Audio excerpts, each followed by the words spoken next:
Friends, today we will learn about popcorn कैसे pop होता है।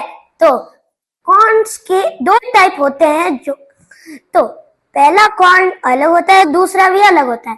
पॉपकॉर्न वाला कॉर्न में अंदर एक ड्रॉपलेट होती है और वो जब पॉपकॉर्न को गर्म करते हैं उसके बाहर वाला जो उसको प्रोटेक्ट करता है ड्रॉपलेट को यानी हल, तो मैंने उसके याद करने के लिए एक ट्रिक बनाई है।